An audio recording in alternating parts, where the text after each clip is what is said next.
13장. 하나님께서 모세에게 말씀하셨다. 처음 태어난 것은 모두 거룩하게 구별하여 내게 바쳐라. 이스라엘 자손 가운데서 맨 처음 태를 열고 나온 것은 사람이든 짐승이든 모두 내 것이다. 모세가 백성에게 말했다.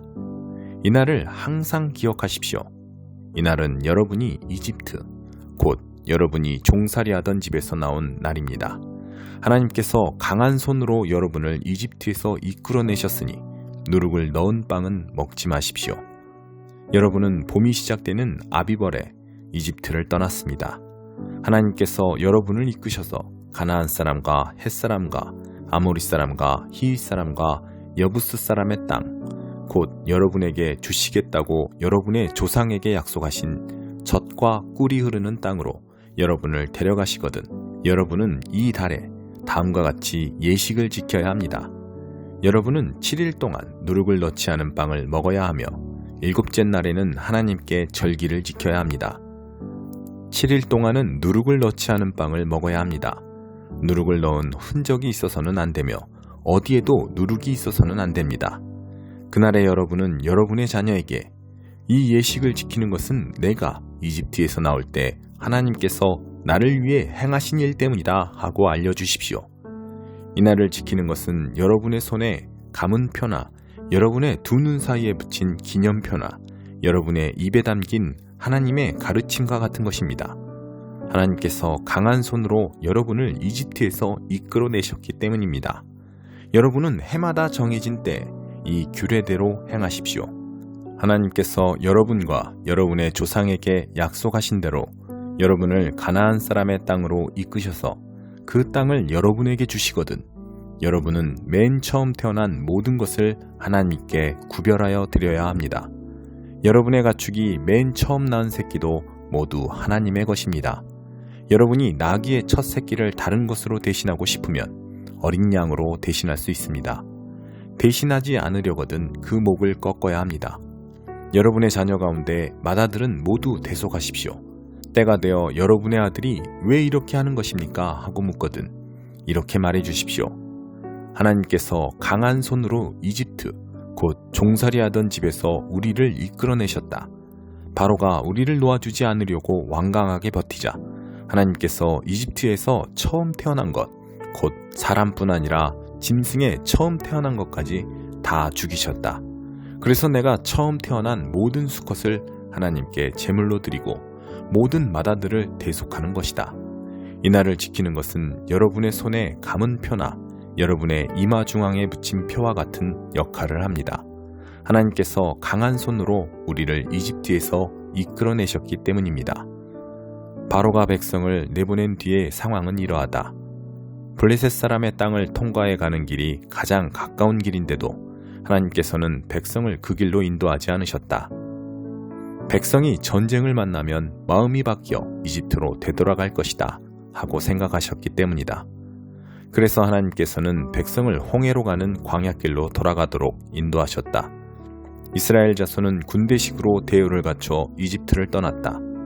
모세는 요셉의 유고를 가지고 떠났다. 요셉이 전에 말하기를 하나님께서 틀림없이 여러분을 책임지실 것입니다. 그때 여기서 내 유고를 가지고 가겠다고 다짐하십시오 하고 이스라엘 자손에게 엄숙히 맹세시켰기 때문이다. 그들은 숫곳을 떠나서 광야 끝에 있는 에담에 진을 쳤다. 하나님께서 그들보다 앞서 가시며 낮에는 구름기둥으로 길을 인도하시고 밤에는 불기둥으로 그들을 비추어 주셨다. 그들은 낮에도 밤에도 이동할 수 있었다. 낮에는 구름기둥이 밤에는 불기둥이 그 백성을 떠나지 않았다. 16장. 부정직한 관리인 이야기. 예수께서 제자들에게 말씀하셨다. 어떤 부자에게 관리인이 있었다. 관리인이 직위를 남용해서 사사로운 지출이 크게 늘고 있다는 보고가 주인에게 들어갔다. 그래서 주인은 그를 불러들여 말했다. 너에 대해 들려오는 이야기가 어찌 된 것이냐? 너를 해고하겠다. 내가 네 장부를 철저히 감사해 볼 것이다. 그러자 관리인은 속으로 말했다. 관리인 일을 잃었으니 이제 어쩌지? 막노동을 하자니 힘이 없고 국어를 하자니 자존심이 상하고 그렇지. 좋은 수가 있다. 이렇게 하자. 그러면 내가 거리에 나앉더라도 사람들이 나를 자기 집에 들여줄 것이다. 관리인은 곧장 행동으로 옮겼다.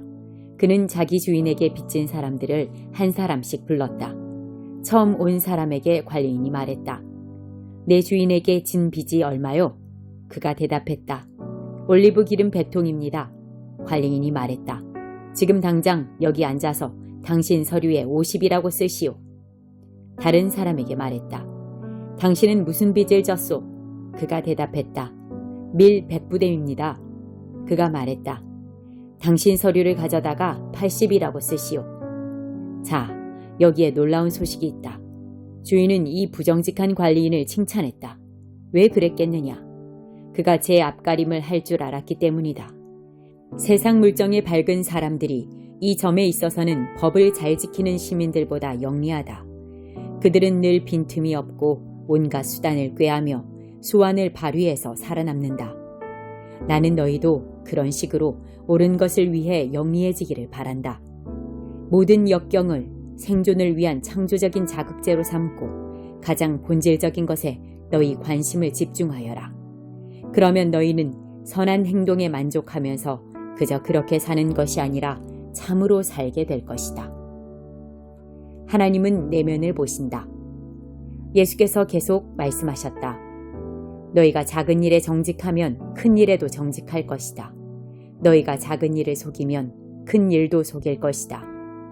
너희가 작은 일에 정직하지 못하면 누가 너희에게 가게를 맡기겠느냐? 2명의 사장을 위해 일하는 직원은 없다. 하나는 미워하고 하나는 사랑하거나 하나는 떠받들고 하나는 얕보게 된다. 너희가 하나님과 은행 둘 다를 섬길 수는 없다. 돈을 밝히는 무리인 바리새인들이 이 말씀을 들었다. 그들은 눈을 부라리며 그분을 현실을 모르는 대책 없는 사람으로 치부해버렸다. 그러자 예수께서 그들에게 말씀하셨다. 너희는 다른 사람들 앞에 자신을 그럴듯하게 보이는 데는 달인이다. 그러나 하나님은 겉모습이 아니라 내면을 보신다. 이 사회가 보고 대단하다고 이르는 것을 하나님은 꿰뚫어 보시고 터무니없다 하신다. 하나님의 율법과 예언자는 요한에서 절정을 이루었다. 이제 하나님 나라의 기쁜 소식이 전파된다. 이것은 모든 사람의 마음을 끄는 초대다. 하나님의 율법이 한 글자라도 달아 없어지기 전에 먼저 하늘이 풀어지고 땅이 녹아내릴 것이다. 이혼법 규정을 구실 삼아 정욕을 덮으려는 것은 간음이다. 결혼법 규정을 구실 삼아 정욕을 덮으려는 것도 간음이다. 부자와 나사로. 어떤 부자가 있었는데 그는 최신 유행하는 값비싼 옷을 입고 과시적으로 돈을 쓰면서 하루하루를 허비했다. 나사로라는 가난한 사람이 그의 집 문 앞에 버려져 있었는데 온몸이 종기투성이었다. 부자의 식탁에서 떨어지는 부스러기로 끼니를 때우는 것이 그 인생의 소원이었다. 그에게 다가와서 그 몸에 난 종기를 핥는 개들이 그의 가장 가까운 친구였다. 그러다가 이 가난한 사람이 죽었고 천사들에게 이끌려 아브라함의 품에 안겼다. 부자도 죽어서 땅에 묻혔다. 지옥에서 고통받던 부자가 눈을 들어 멀리 있는 아브라함과 그 품에 안긴 나사로를 보았다. 그가 외쳤다. 아버지 아브라함이여, 불쌍히 여기시고 자비를 베풀어 주십시오. 나사로를 보내서 그 손가락에 물을 찍어 제 혀를 시원하게 해주십시오. 제가 이 불 속에서 몹시 괴롭습니다. 그러자 아브라함이 말했다. 얘야, 너는 사는 동안에 좋은 것을 받았고 나사로는 나쁜 것을 받았다는 사실을 기억하여라. 여기는 그렇지 않다. 여기서는 그가 위로를 받고 너는 고통을 받는다. 게다가 너희와 우리 사이에 큰 수렁이 있어서 우리 쪽에서 너희에게 가고 싶어도 갈 수 없고 너희 쪽에서도 아무도 우리에게 건너올 수 없다. 부자가 말했다. 그러면 아버지, 부탁이 있습니다. 5 형제가 있는 내 아버지 집으로 나사로를 보내주십시오. 그가 그들에게 진실을 알리고 경고해서 그들만큼은 이 고통의 자리에 오지 않도록 해주십시오. 아브라함이 대답했다. 그들에게는 진실을 말해줄 모세와 예언자들이 있다. 그들한테 들으면 된다. 그가 말했다. 저도 압니다. 아버지 아브라함이여. 하지만 그들은 듣지 않습니다. 죽은 자들 가운데서 누군가 일어나 그들에게 간다면 그들도 자신들의 행실을 고칠 것입니다. 아브라함이 대답했다. 그들이 모세와 예언자들의 말을 듣지 않는다면 죽은 자들 가운데서 살아난 사람도 그들을 설득할 수 없을 것이다. 31장. 나는 젊은 여인을 음탕하게 바라보지 않겠다고 내 자신과 단단히 약속했네. 이런 내가 하나님께 무엇을 기대해야 합당하겠나? 전능하신 하늘의 하나님께로부터 무엇을 받아야 마땅하겠나? 재앙은 악한 자들의 몫으로 따로 준비된 것이 아닌가? 잘못을 저지른 자들에게 닥쳐야 하지 않겠는가? 하나님은 내가 어떻게 사는지 지켜보시고 내 발걸음을 낱낱이 헤아리지 않으시는가? 내가 거짓과 단짝이 되어 다니거나 속임수와 어울린 적이 있는가? 내 죄를 저울에 정확히 달아보시라고 하게. 그러면 내가 정직한 사람이라는 증거를 얻게 되실 것이네. 내가 곧고 좁은 길에서 벗어나 내 것이 아닌 것을 원했다면, 죄와 노란한 적이 있었다면 그냥 두지 마시고 내 재산을 합당한 사람에게 나눠주시라고 하게나. 내가 여인의 유혹에 넘어가 그 여인과 동침할 마음을 먹기라도 했다면, 내 아내가 가만히 보고 있지 않고 다른 남자와 동침한다 해도 나는 아무 말 못할 것세. 그런 역겨운 죄에 대해서라면 어떤 벌이라도 달게 받겠네. 간음은 집을 송두리째 태우는 불이니 내가 소중히 여기는 모든 것이 그 불로 인해 사라질 것세. 아랫사람들이 내게 불만을 표출했다고 해서 내가 그들을 부당하게 대한 적이 있던가? 그랬다면 하나님 앞에서 내가 무슨 말을 할 수 있겠나? 하나님이 내 장부를 조사하실 때 감히 뭐라 말씀드리겠나? 나를 만드신 하나님이 그들도 만들지 않았나? 우리 모두 같은 재료로 만들어져 하나님 앞에서 동등한 존재가 아닌가? 내가 가난한 이들의 어려움을 무시하고 궁핍한 이들을 외면한 적이 있던가? 그들이 쇠진할 때 내 사정만 살피고 내 배만 채웠던가? 내 집의 문이 그들에게 항상 열려 있었고 그들을 항상 식탁으로 맞아들이지 않았던가? 가난한 가족이 따뜻한 옷이 없어 추위에 떨도록 그냥 내버려 둔 적이 있던가? 내가 건넨 겉옷을 보고 그들이 나를 축복하지 않았던가? 내가 내 힘과 영향력을 믿고 불행한 자들을 착취한 적이 한 번이라도 있는가? 그렇다면 주저 말고 내 두 팔을 부러뜨리고 손가락을 모두 잘라버리게. 내가 하나님을 경외하기에 이런 일들을 하지 않았네. 그랬다면 내가 어찌 그분의 얼굴을 똑바로 뵐 수 있겠나? 내가 크게 한몫 잡기를 바라고 은행을 숭배했던가? 재산이 많다고 우쭐거리거나 부유함을 뻐기기라도 했던가? 해의 찬란함에 경외감을 느끼고 달의 아름다움에 마음을 빼앗긴 나머지 남몰래 그것들을 숭배한 적이 있던가? 그랬다면 하나님을 배신한 것이니 어떤 벌이라도 기꺼이 받겠네. 내가 원수의 파멸을 보고 환성을 지르거나 경쟁자의 불행을 고소해한 적이 있던가? 아닐세, 나는 험담 한마디 한 적 없고 작은 목소리로 그들을 저주한 적도 없네. 내 집에서 일한 사람들이 이렇게 말하지 않았던가? 주인님은 우리를 잘 먹이셨습니다. 언제나 한 그릇 더 먹게 해주셨지요. 나는 여행자가 거리에서 자도록 내버려둔 적이 없네. 우리 집은 여행자들에게 늘 열려 있었지. 내가 사람들의 입이 무서워 이웃의 험담이 두려워 은둔을 선택했던가? 아담처럼 죄를 숨기고 잘못을 덮으려고 문을 닫아 걸었던가? 자네들도 잘 알다시피 나는 그러지 않았네. 오, 누가 내 말을 들어줄 사람 없을까? 나는 답변서를 작성하고 서명까지 마쳤네. 이제는 전능하신 분께서 대답하실 차례일세. 그분의 기소장을 보고 싶군. 내 답변서는 누구나 볼 수 있네. 그 내용을 종이에 큼지막하게 써서 동네를 돌 생각이거든. 나는 왕자부터 거지까지 모든 사람들에게 내 삶의 행적을 낱낱이 해명할 생각이네. 내가 경작하는 땅이 나를 고소하거나 바디랑들이 혹사를 당해 눈물을 흘린다면, 나의 이익을 위해 땅을 훼손하거나 정당한 땅 주인들을 쫓아낸 적이 있다면 그 땅에서 밀 대신 엉겅퀴가 자라고 보리 대신 잡초가 나도록 저주해도 무방하네. 이로써 새 친구를 향한 욥의 말이 끝났다. 고린도후서 1장. 나 바울은 하나님께서 친히 계획하신 특별한 임무를 띠고 메시아이신 예수에게서 보내심을 받았습니다. 나는 고린도에 있는 하나님의 교회와 아가야의 모든 믿는 이들에게 이 편지를 씁니다. 우리 아버지와 주 예수 그리스도께서 주시는 온갖 선물과 은혜가 여러분의 것이 되기를 바랍니다.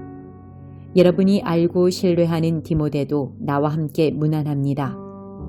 우리를 건지시는 하나님, 우리 주님이시며 메시아이신 예수의 하나님 아버지께 모든 찬양을 드립시다. 모든 자비를 베풀어 주시는 아버지, 모든 위로의 하나님, 그분은 우리가 힘든 시기를 겪을 때 우리 곁에 오시는 분입니다. 또한 그분은 우리가 알아차리기도 전에 힘든 시기를 겪고 있는 다른 사람 곁으로 우리를 데려가셔서 그분께서 우리를 위로해 주셨듯이 우리도 그 사람을 위로하도록 힘주시는 분입니다. 우리가 메시아를 따르다 보면 힘겨운 시기를 많이 겪게 마련이지만 그분께서 주시는 치유와 위로의 복된 시기에 비하면 그 시기는 아무것도 아닙니다. 우리 역시 그러한 위로를 넘치게 받고 있습니다. 우리가 예수를 위해 고난을 겪은 것은 여러분의 치유와 구원을 위한 것입니다. 우리가 잘 대접받고 도움의 손길과 격려의 말을 받는 것도 여러분의 유익을 위한 것입니다. 그것은 여러분을 격려하여 움츠러들지 않고 앞만 보고 나아가도록 하려는 것입니다. 여러분의 힘든 시기는 우리의 힘든 시기이기도 합니다. 여러분이 복된 시기를 누릴 때와 마찬가지로 힘겨운 시기를 견뎌내는 모습을 보면서 우리는 여러분이 잘 해낼 것을 조금도 의심하지 않습니다. 친구 여러분, 아시아에서 우리에게 이 모든 일이 닥쳤을 때 얼마나 힘겨운 시기였는지 여러분이 알아주면 좋겠습니다. 그 시기는 우리가 헤쳐나가리라고 생각지도 못할 만큼 극심했습니다. 그 시기가 계속되는 동안 우리는 사형수가 된 것 같았고 모든 것이 끝난 줄 알았습니다. 그러나 나중에 안 일이지만 그 일은 무엇보다도 좋은 결과를 가져다 주었습니다. 왜냐하면 우리는 우리 자신의 힘이나 지식의 의지에 거기에서 벗어나려 하지 않고 하나님을 전적으로 신뢰할 수밖에 없었기 때문입니다. 그것은 틀린 생각이 아니었습니다. 그분께서는 죽은 자들을 다시 살리시는 하나님이시니까요. 그분께서는 그렇게 해주셨습니다. 피할 수 없는 죽음에서 우리를 건져주셨습니다. 하나님께서는 또다시 그렇게 해주실 것입니다. 우리가 구원을 필요로 할 때면 언제든지 우리를 건져주실 것입니다. 여러분과 여러분의 기도는 그 구조 작업의 일부입니다. 나는 여러분이 그 점에 관해서도 알고 있기를 바랍니다. 나는 우리를 건져주신 하나님께 찬양을 올려드리는 여러분의 얼굴을 지금도 볼 수 있습니다. 여러분의 기도가 우리를 구하는데 그토록 결정적인 역할을 한 것입니다. 최악의 상황이 지나간 지금 우리는 양심과 신앙을 더럽히지 않고 이 상황에서 벗어나게 된 것을 전할 수 있게 되어 무척 기쁩니다. 또한 다시 세상을 대할 수 있게 되어 기쁘기 그지없습니다. 더 중요한 것은 우리가 고개를 들고 떳떳하게 여러분을 대할 수 있게 되었다는 것입니다. 그러나 그것은 우리의 대단한 능력으로 된 것이 아닙니다. 하나님께서 우리가 무엇에도 굽히지 않고 그분께만 초점을 맞추게 해주셨기에 가능한 일이었습니다. 이 편지에서 행간을 읽으려 하거나 숨은 의도를 찾으려고 하지 마십시오. 우리는 여러분이 이미 세세한 부분을 본 것 같이 전체 그림도 알아보기를 바라면서 이해하기 쉽고 꾸밈없는 진리를 쓰고 있습니다. 우리 주 예수 앞에 함께 서게 될 때 여러분이 우리의 자랑거리이듯이 우리도 여러분의 자랑거리가 되기를 바랍니다. 처음에 나는 여러분의 환대를 확신했기에 여러분을 2차례 방문하기로 계획했습니다. 마케도니아로 가는 도중에 여러분에게 들렀다가 돌아오는 길에 다시 들를 작정이었습니다. 그러면 나는 여러분의 환송을 받고 유대로 떠나갈 수 있었을 테니까요. 원래 계획은 그랬습니다. 그러나 일이 계획대로 되지 않았습니다. 그래서 여러분은 내가 약속을 쉽게 뒤집는다고 생각하며 비난하는 것입니까? 여러분은 내가 한 입으로 두 말을 하면서 어떤 때는 쉽게 예 하고 다른 때는 쉽게 아니요 한다고 생각하십니까? 그렇다면 여러분이 틀린 것입니다. 하나님께서 자신의 말씀에 신실하시듯이 나도 나의 말에 신실하려고 애쓰는 사람입니다. 우리가 여러분에게 전한 말씀은 경솔하게 이해하고 말했다가 가차없이 아니요 하고 취소할 수 있는 말이 아닙니다. 어찌 그럴 수 있겠습니까? 실라와 디모데와 내가 여러분에게 하나님의 아들을 선포했을 때 여러분은 그것을 예도 되고 아니요도 되는 일관성 없는 모호한 것으로 이해했습니까? 우리가 선포한 것은 순수하고 확고한 예가 아니었습니까? 무엇이든지 하나님께서 약속하신 것에는 예수의 예가 찍혀 있습니다. 그분 안에서 우리가 전하고 기도하는 것도 그러합니다. 우리가 전하고 기도하는 것에는 위대한 아멘, 하나님의 예와 우리의 예가 아주 또렷하게 찍혀 있습니다. 하나님은 우리를 지지하시고 그리스도 안에서 우리를 믿을 수 있는 사람으로 만드시며 우리 안에 그분의 예를 새겨 넣으시는 분입니다. 그분은 자기 영으로 우리에게 영원한 언약을 찍어주셨습니다. 그분이 완성하고자 하시는 일을 확실하게 시작하신 것입니다. 내가 고린도에 있는 여러분에게 찾아가지 않은 진짜 이유를 들을 준비가 되었습니까? 하나님을 나의 증인으로 모시고 말하는데 내가 가지 않은 것은 여러분의 아픔을 덜어주기 위해서였습니다. 여러분에게 무관심해서도 아니고 여러분을 조종하려고 그런 것도 아니었습니다. 나는 여러분을 배려했을 따름입니다. 우리는 여러분이 믿음 생활을 어떻게 하고 있는지 감독하는 사람, 의혹을 품고 어깨 너머로 여러분을 보며 흠을 잡는 사람이 아닙니다. 우리는 여러분과 함께 힘을 모아 일하면서 기쁜 마음으로 여러분을 바라보는 동역자입니다. 나는 여러분이 우리의 믿음이 아니라 여러분 자신의 믿음으로 서 있다는 것을 압니다.